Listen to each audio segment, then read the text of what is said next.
మన ఆలోచనలే మన అదృష్టానికి సృష్టికర్త. ఒక వ్యక్తి తన మనసులో ఎలా ఆలోచిస్తే అతడు అలాగే రూపొందుతాడు. సామెతలు 23:7. మన మెదడులో నాటుకున్న ఆలోచనల ఫలితమే మనకు దక్కుతుంది. నిజానికి మనపై ఎవరికీ కక్ష ఉండదు, ఎవరికీ కోపం ద్వేషం ఉండదు. అది కేవలం మన ఆలోచనల తరంగాలే వారిపై ప్రభావం చూపుతాయి. అందుకే ఇతరులు మనపై చూపించే కోపం ద్వేషం మన ఆలోచనల ప్రభావమే అని గమనించాలి. నీవు అంగీకరించనిదే ఎవరూ నిన్ను బాధ పెట్టరు అంటే ఇక్కడ మీ ఆలోచనలే నిజమవుతున్నాయి కదూ. ఒక ఋషి దేవుడికి ప్రార్థన చేస్తే దేవుడు ప్రత్యక్షమవుతాడు అంటే ఆ ఋషి యొక్క ఆలోచనలు కేవలం దేవుడిపైనే ఏకాగ్రతం చేశారు అనే కదా.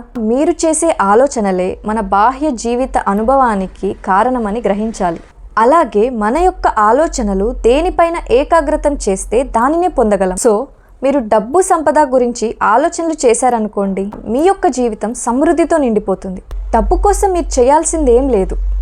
మీ ఆలోచనలలో డబ్బుని సృష్టించండి, ఆ డబ్బుని ఆహ్వానించండి. చూశారు కదా ఎంత ఈజీగా ఉందో.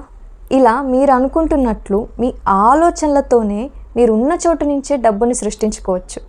మీ దగ్గరికి రావడానికి ఎదురు చూస్తున్న డబ్బు సంపదలను స్వీకరించడానికి సిద్ధంగా ఉండండి. మీ ఆలోచనలతో మళ్ళీ మీ జీవితానికి డబ్బుతో పునాది కట్టండి. సో మీ జీవితం డబ్బు సమృద్ధిని కలిగి ఉండాలి అని కోరుకుంటున్నారా? అయితే నా క్లాసెస్కి అటెండ్ అవ్వండి. నేను సర్టిఫైడ్ మెడిటేటివ్ హీలర్. మీకు మెడిటేషన్ ఎలా చేయాలి అనే ఆలోచనలు కలుగుతున్నాయి కదా. నా క్లాసెస్లో మెడిటేషన్ ఎలా చేయాలి, మనీని ఎంత ఈజీగా అట్రాక్ట్ చేయొచ్చు అనే విషయాలను తెలియజేస్తాను. మరింత సమాచారం కోసం కింద డిస్ప్లే అవుతున్న నెంబర్కి కాంటాక్ట్ అవ్వండి. Thank you universe.